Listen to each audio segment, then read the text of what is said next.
कि medicine department, surgery department, OBG gynae, E. अगर किसी का ब्लड प्रेशर हाई होता है ना, आपको चश्मा पहन के भी प्रॉब्लम हो रही है, तो कलर ब्लाइंडनेस को चेक करने के लिए यूज़ करते हैं इशारा चार्ट। प्रेग्नेंट लेडी को मेडिकली अनफिट कर देते हैं।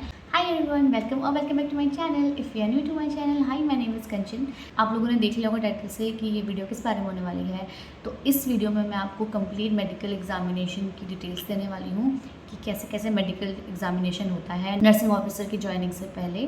अपॉइंटमेंट लेटर जब आपको मिल जाएगा तो आपको एम्स ज्वाइनिंग के लिए बुलाता है। अपॉइंटमेंट लेटर मिलने के बाद आपको एम्स टाइम ड्यूरेशन देता है कि आपको विद इन 30 डेज़ ज्वाइन करना है।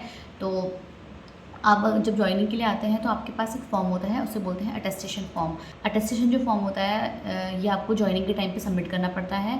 जब आप अटेस्टेशन फॉर्म को सबमिट कर देते हैं तब उस डेट से आपकी ज्वाइनिंग स्टार्ट हो जाती है। फिर आपको मेडिकल का एक परफॉर्मा मिलता है जो कि एम्स टू एम्स वेरी करता होगा शायद, बट वही क्योंकि ऑटोनोमस इंस्टीट्यूट है तो इसलिए हर जगह का अलग अलग परफॉर्मा होगा। तो उसमें बेसिकली ऑलमोस्ट सबका सेम ही होता है, सेम ही डिपार्टमेंट्स होते हैं।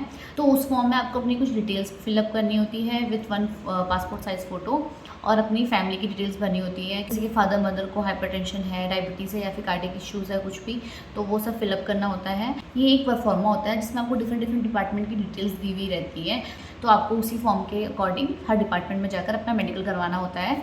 मेडिकल परफॉर्मा होता है उसी में आपको हर डिपार्टमेंट के अलग अलग फॉर्म्स दिए रहते हैं, जैसे कि medicine department, surgery department, OBG gynae, ENT department, ophthalmologist और एक्सरे। कुछ कुछ इंस्टीट्यूट जो होते हैं वो ब्लड एग्जामिनेशन और यूरिन रूटीन एग्जामिनेशन भी करवाते हैं। सबसे पहले बात करते हैं मेडिसिन डिपार्टमेंट। मेडिसिन डिपार्टमेंट में ये होता है कि आपको ना आपका रूटीन एग्जामिनेशन होगा जिसमें आपका ब्लड प्रेशर लेंगे, पल्स लेंगे, हाइट लेंगे, वेट लेंगे, ये सब चीज़ होती है।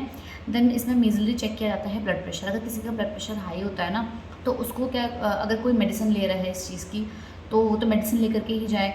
इन केस आपका ब्लड प्रेशर हाई आ गया है तो आगे आपको मेडिकल बोर्ड को रेफ़र कर दें। अगर मेडिकल बोर्ड को कुछ प्रॉब्लम उसमें नहीं दिख रही है तो वो उनको क्लियरेंस दे देते हैं, फिटनेस का क्लियरेंस दे देते हैं। तो ये होता है मेडिसिन डिपार्टमेंट में। बेसिकली हिस्ट्री की बेसिस पे ही हमको फिटनेस मिल जाती है। एथिकली ऐसा नहीं होना चाहिए बट ये हमारे लिए काफ़ी बेनिफिशियल होता है। अगर किसी को, भगवान ना करे ऐसे किसी को दिक्कत हो, बट अगर किसी को दिक्कत होती है तो उसके लिए ये बेनिफिशियल हो जाता है। तो सेकेंड हम बात करते हैं सर्जरी की। सर्जरी डिपार्टमेंट में ऐसा होता है, वहाँ पर भी आपसे हिस्ट्री ली जाती है कि अगर आपको कोई जैसे कि फीमेल से पूछा जाता है कि ब्रेस्ट में लंप तो नहीं है, और आपकी मेंस्ट्रुअल हिस्ट्री पूछी जाती है अगर मेंस्ट्रुएशन में कोई प्रॉब्लम नहीं है, और मेल से शायद फिमोसिस, इन सब चीज़ों के बारे में पूछा जाता है। बट ये सब कुछ ऐसे डीपली चेक नहीं करते हैं एग्जामिनेशन करके, ओरली ये एज ए हिस्ट्री बेसिस पे ही मेडिकल क्लियरेंस दिया जाता है।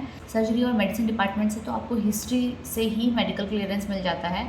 थर्ड बात करते हैं ऑप्थेल्मोलॉजिस्ट की। जो ऑप्थेल्मोलॉजिस्ट हैं ये हमारे चेक करते हैं विजन, देन चेक करते हैं कलर ब्लाइंडनेस। विजन, अगर आप चश्मा पहन के भी आप क्लियरली देख पा रहे हैं सब कुछ अच्छे से तो आपको फिटनेस मिल जाती है। और अगर आपको चश्मा पहन के भी प्रॉब्लम हो रही है तो वही आपको आगे मेडिकल बोर्ड को रेफ़र करते हैं। अगर वहाँ से क्लियरेंस मिल जाता है तो आपको फिट कर देते हैं। अगर आपको चश्मे के साथ भी नहीं दिख पा रहा है तो आपको टेम्परली अनफिट करके आपको इसका मतलब ट्रीटमेंट ऑफ कोर्स देंगे। देन उसके बाद से आपका वापस से आपको ऑप्थेल्मोलॉजिस्ट के पास आके अपना विजन चेक करवाना पड़ेगा। देन आपको फिटनेस मिल जाएगी। देन उसके बाद आती है बात कलर ब्लाइंडनेस की। कलर ब्लाइंडनेस को चेक करने के लिए यूज़ करते हैं इशारा चार्ट। तो जो ऑप्थेल्मोलॉजिस्ट हैं वो आपको कुछ इस तरह की कॉपी दिखाएंगे जिसमें आपको नंबर्स दिए रहते हैं और काफ़ी ग्रीन और रेड कलर के, ऑरेंज कलर के डॉट्स के बीच में आपको नंबर दिखते हैं। अगर आपने उसको अच्छे से क्लियरली पढ़ लिया तो आपको फिटनेस मिल ही जाती है। बट अगर आप कुछ छोटी मोटी माइनर से दिक्कत हो रही है तो भी आपको क्लियरेंस मिल जाएगा। बट अगर आप बिल्कुल भी नहीं पढ़ पा रहे हैं तो आपको आगे मेडिकल बोर्ड को रेफ़र करते हैं। अगर मेडिकल बोर्ड ने आपको क्लियरेंस दे दी तो आपको फिट मान लेंगे। बट अगर उसमें आपको बिल्कुल भी नहीं दिख रहा है तो आपको कलर ब्लाइंडनेस में अनफिट कर सकते हैं। नेक्स्ट है ओबीजी गायनी। ओबीजी गायनी में ऐसा होता है कि फीमेल से पूछते हैं उनका एलएमपी, लास्ट मेंस्ट्रुअल पीरियड पूछते हैं। देन अगर किसी की प्रेगनेंसी की हिस्ट्री है तो उनसे पूछते हैं कि आपका कौन सा वीक चल रहा है। तो मैक्सिमम ऐसा होता है कि ना कुछ पर्टिकुलर टाइम के बाद प्रेग्नेंट लेडी को मेडिकली अनफिट कर देते हैं। मेडिकली अनफिट उनको टेम्परली बेसिस पे किया जाता है जब तक उनका चाइल्ड बर्थ ना हो जाए, और चाइल्ड बर्थ के बाद उनको वापस से मेडिकल करके उनको मेडिकली फिट कर दिया जाता है। जो प्रेगनेंसी का आई थिंक हर एम्स का जो होता है वो डिफ़र करता है। सपोज दैट कोई इंस्टीट्यूट है जो 30 वीक के बाद मेडिकली अनफिट कर देता है टेम्प्रेरी बेसिस पे, बट और कोई 28 वीक पे ही कर देता है, तो आप उस चीज़ के लिए मेंटली प्रिपेयर रहना। बट ऐसा है कि ये चीज़ आपके लिए भी अच्छा है, फ़ायदेमंद है, क्योंकि काफ़ी लोग तो एक्सटेंशन भी लेते हैं वैसे भी, तो आपके लिए भी ये अच्छा है। वो टेम्प्रेरी बेसिस में अनफिट कर देते हैं आपका, आप चाइल्ड बर्थ कीजिए अच्छे से और बिल्कुल स्ट्रेस फ्री होकर के अपने बेबी के साथ एंजॉय कीजिए। देन उसके बाद आराम से आकर के आप ज्वाइन कर सकते हैं। नेक्स्ट है एक्सरे। एक्सरे में लेते हैं चेस्ट का एक्सरे, जिसमें ये देखते हैं कि कुछ नॉर्मलिटीज़ तो नहीं है। बेसिकली चेक करते हैं डेक्स्ट्रोकार्डिया, बट डेक्स्ट्रोकार्डिया के लिए अभी तक किसी को भी शायद अनफिट नहीं किया गया है, तो अगर किसी का डेक्स्ट्रोकार्डिया भी है तो उनको भी टेंशन लेने की ज़रूरत नहीं है। तो फिर अब आता है हमारा नेक्स्ट आता है हमारा ब्लड एग्जामिनेशन और urine examination. Then urine routine examination करते हैं, उसमें वही सब चेक करते हैं, स्पेसिफिक ग्रेविटी वगैरह चेक करते हैं। और ब्लड एग्जामिनेशन में हमारा कंप्लीट ब्लड काउंट चेक करते हैं। देन हमारा हेपेटाइटिस बी, हेपेटाइटिस सी और HIV के एग्जामिनेशन होता है। तो यही सब है मेडिकल एग्जामिनेशन के लिए, जो कुछ हमारा हुआ था। जब आपका सारा मेडिकल कंप्लीट हो जाता है ना, तब उसके बाद आपको क्या करना है, वो मेडिकल फॉर्म आपको उसी जगह सबमिट करना है जहाँ से आपको पहले वही मेडिकल का परफॉर्मा मिला था।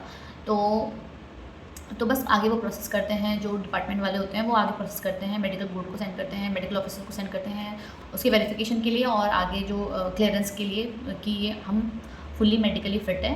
देन उसके बाद जब आपका मेडिकल कंप्लीट हो जाता है, फिर आपको डिपार्टमेंट्स मिलते हैं और आप अपनी ड्यूटी इन्जॉय करते हैं। जितना मुझे समझ में आया और जितना मेरा एक्सपीरियंस था मेडिकल का, उतना तो मैंने आपको बता दिया है। और इसके अलावा भी अगर आपकी कोई क्वारीज है तो आप मुझे कमेंट कर सकते हैं। अगर मुझे उसके बारे में पता होगा तो मैं पूरी कोशिश करूँगी आपको बताने की। तो इस वीडियो के लिए इतना ही। अगर आपको ये वीडियो हेल्पफुल लगा हो तो please make sure to subscribe to my channel. मिलते हैं नेक्स्ट वीडियो में। Till then take care, bye bye.